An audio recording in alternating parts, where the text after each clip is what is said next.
Il est 15 heures, mesdames et messieurs, bonjour et bienvenue sur Télé Djibouti pour suivre cette édition de la mi-journée au sommaire de l'actualité de ce mercredi 22 janvier 2025. Le ministre de l'économie et des finances chargé de l'industrie, M. Ilyas Moussa Daoualé, a reçu des administrateurs de la Banque mondiale. C'était donc ce matin à son bureau. Également dans l'actualité internationale en Cisjordanie, 7 Palestiniens tués et 36 autres blessés lors d'un raid militaire israélien. Voilà pour le sommaire. Merci si vous nous rejoignez sur Télé Djibouti. Et nous entamons cette édition avec cette réunion de travail entre le ministre de l'économie et des finances chargé de l'industrie djiboutien, M. Ilyas Moussa Daoualé, et M. Harold Tavares, administrateur au conseil d'administration du groupe de la Banque mondiale. La rencontre a été l'occasion d'explorer les priorités économiques de notre pays ainsi que les perspectives de collaboration entre le pays et la Banque mondiale. Lors de cette rencontre, M. Tavares a exprimé ses remerciements sincères à l'égard des autorités djiboutiennes pour la confiance témoignée à son égard en tant qu'administrateur auprès de la Banque mondiale. Il a souligné l'importance cruciale de cette fonction et son engagement indéfectible à soutenir les initiatives de développement mises en œuvre par Djibouti. Daoualé a pour sa part profité de l'occasion pour présenter les orientations stratégiques de notre pays. Il a mis en lumière avec l'administrateur de la Banque mondiale les priorités nationales que Djibouti entend donc développer dans plusieurs secteurs, notamment dans le secteur économique, en ce qui concerne le financement de la politique de diversification de notre pays. Cette question a constitué un point central des discussions. L'administrateur Tavares a réaffirmé le soutien continu de la Banque mondiale aux efforts djiboutiens, en particulier à travers le financement des projets générateurs d'emplois ciblant notamment les jeunes djiboutiens. Fin de citation.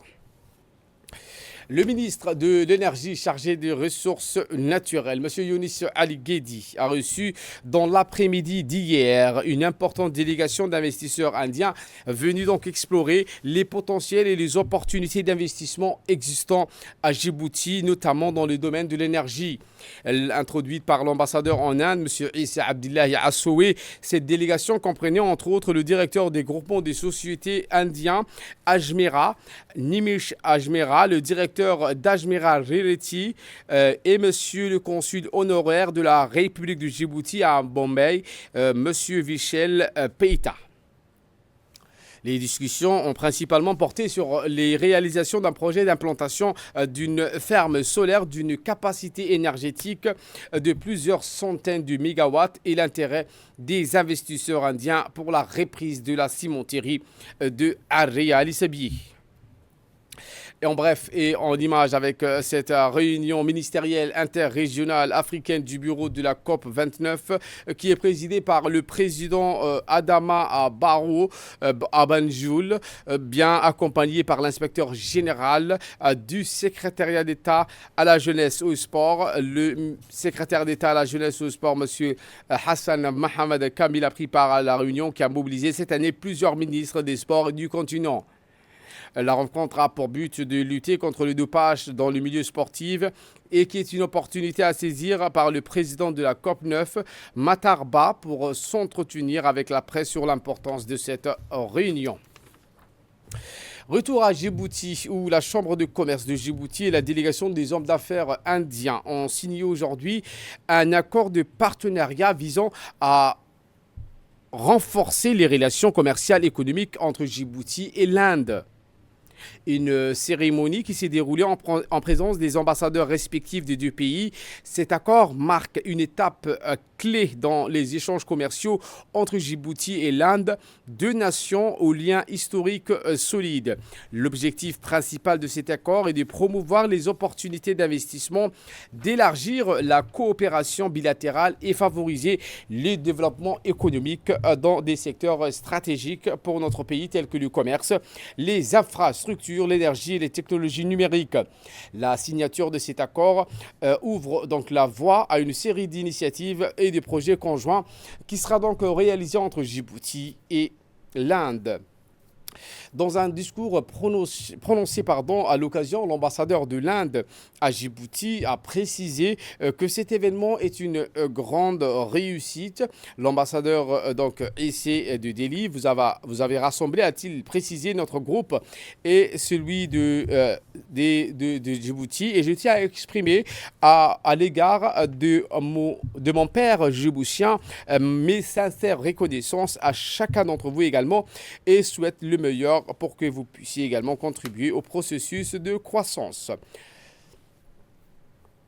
Et pour sa part, l'ambassadeur de Djibouti en Inde, M. Issa, a exprimé sa profonde gratitude envers le chef de l'État et le président de la Chambre de commerce pour l'accueil chaleureux réservé à lui et à la délégation indienne. Nous savons qu'il a toujours été un grand ami de la communauté d'affaires, tant à Djibouti qu'en Inde, a-t-il précisé. Il a également souligné que le secteur public ne peut à lui seul soutenir toute la population et que la richesse vient du secteur privé. Fin de citation. Prenons la parole également, le président de la Chambre de commerce, monsieur Dawali, a exprimé sa joie de participer à cette signature d'accord entre les deux parties, entre la Chambre de commerce, pour être très clair, et l'Inde. Je tiens à saluer les efforts précieux de l'ambassade de l'Inde et de l'ambassade de Djibouti et les ambassadeurs respectifs également, dont le travail acharné a permis la réalisation de cet événement important, a-t-il déclaré. Il a affirmé que Djibouti offre des vastes et prometteuses opportunités pour les affaires et le développement. Et ce versement d'un premier lot des archives définitives du ministère des Finances et de l'Économie à l'Agence nationale de la promotion de la culture. Hier, sous l'égide du ministère de la Jeunesse et de la Culture, s'est déroulé le premier versement de lot des archives définitives de l'Institut national des statistiques, du ministère des Finances et de l'Économie chargé de l'Industrie à l'Agence nationale pour la promotion de la culture. Dans une atmosphère collégiale, la réception de ce premier lot des archives définitives à l'Institut national des statistiques de Djibouti s'est déroulé en présence du directeur général Mohamed Hussein Douali, entouré de son staff, le directeur général de l'INSTAD, le docteur Ibrahim Abdi Hadi, et de plusieurs hauts cadres du ministère de la Jeunesse et de la Culture.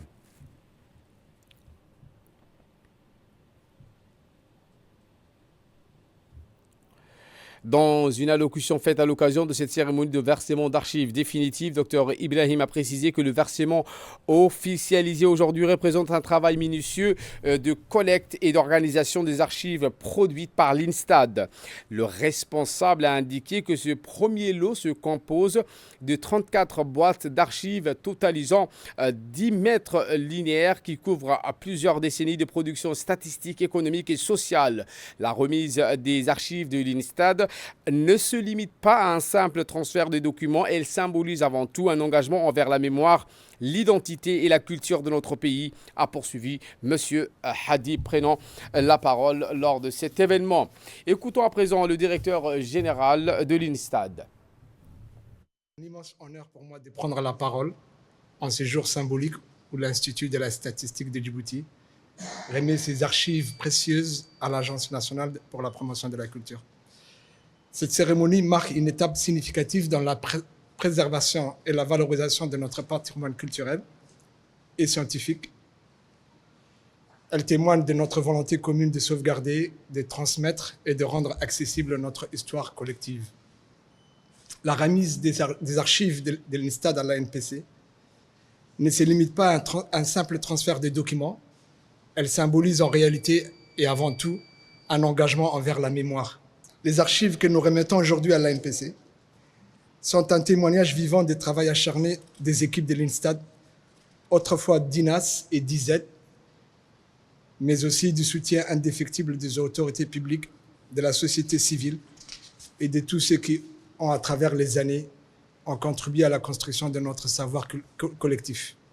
Elles ouvrent de nouvelles perspectives de recherche et d'études et d'enregistrement de notre culture nationale.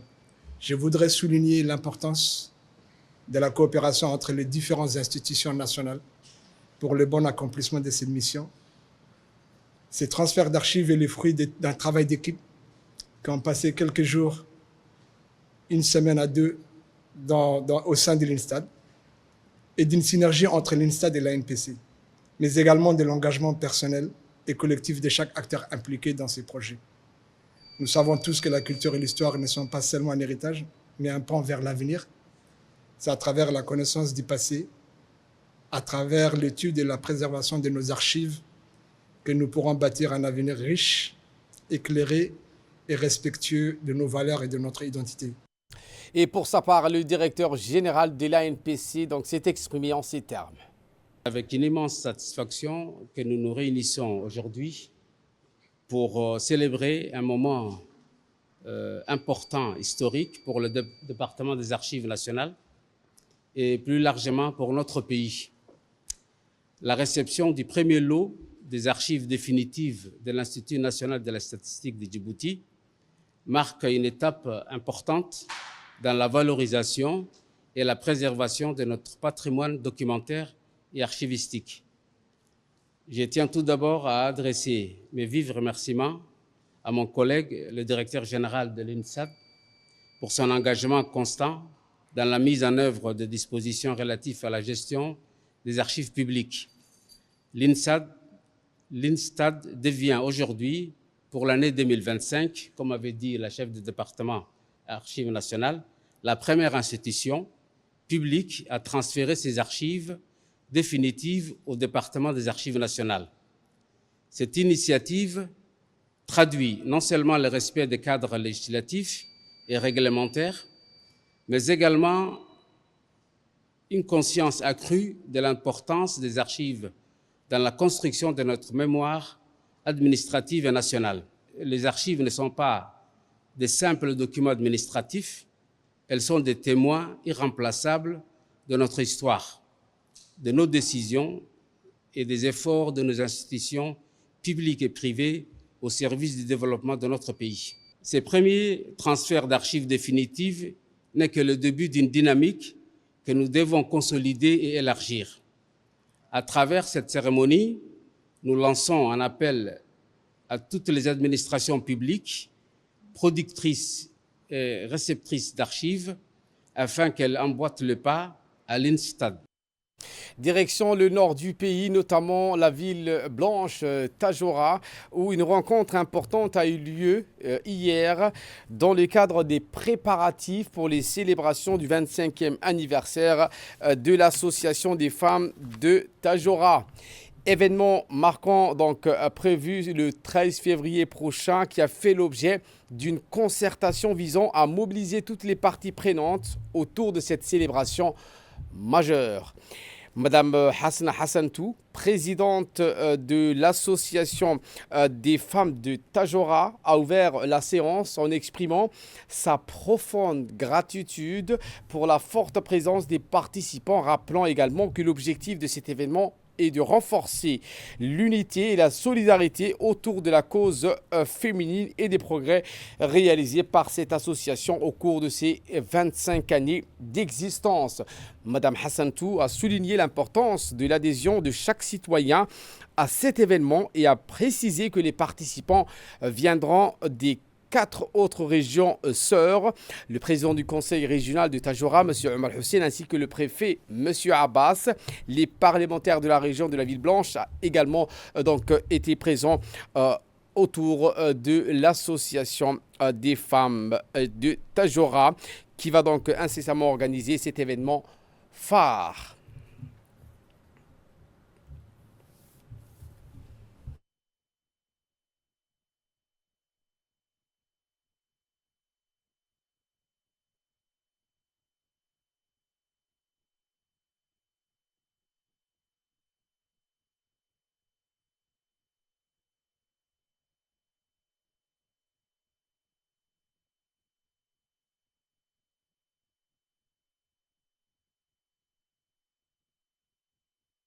Et voilà qui nous ramène de parler de cette saisie trop importante où dans le cadre de la lutte contre la contrebande, la brigade de Cheikh Moussa, en collaboration avec la douane et l'ANA, a mené une opération ce 19 janvier aux alentours de 21h en exploitant des renseignements signalant la présence des produits de contrebande dans un lieu de stockage situé à PK12. Il s'agissait d'une quantité importante de jus de fruits ainsi qu'un produit laitier.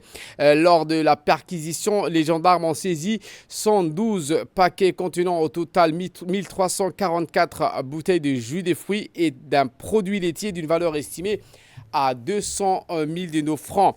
Ces marchandises impropres à la consommation dont la date de péremption a été atteinte et introduite illégalement sur le territoire national étaient destinées donc à être écoulées sur le marché de la capitale. Et à la page de la Semaine nationale de la solidarité, la caravane de la solidarité du ministère des Affaires sociales et de solidarité a entamé sa tournée dans les régions du nord du pays après le sud. Cette nouvelle étape a commencé par la région de Tadjoura et notamment le chef-lieu.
À son arrivée chez les sultans, la ministre donc a reçu un accueil des plus chaleureux à travers des chants et danses traditionnelles exécutés par les jeunes de la ville blanche. Elle a ensuite expliqué et fait l'objet de son déplacement à la région blanche, un déplacement qui s'inscrit dans le cadre de la Semaine nationale de la solidarité où elle va à la rencontre directe de la population des chefs-lieux et surtout des localités éloignées pour voir de près leurs conditions de vie et écouter leurs doléances pour y apporter les réponses et solutions adaptées.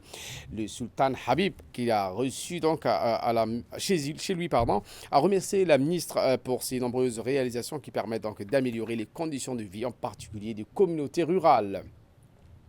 Toujours à la ville blanche Tadjoura, la ministre des Affaires sociales et des Solidarités, Mme Ouloufa Ismaël Abdo, s'est rendue au conseil régional pour une cérémonie de réhabilitation, la CEPEC Nord. Arrivé au conseil régional, accompagné du préfet de la région, Mohamed Hamad, ainsi que les députés de la région. La ministre a été accueillie par le président du conseil, Omar Hussein, le directeur général de la Caisse populaire d'épargne de crédit, Omar Ibrahim, qui a donc également accueilli la ministre à l'entrée de la Caisse dont le siège se trouve au sein du conseil régional. Ensuite, la ministre a effectué une visite de la CEPEC de la Ville Blanche. Omar Ibrahim, au cours de cette visite, il a fourni donc à la ministre les explications nécessaires.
Aujourd'hui,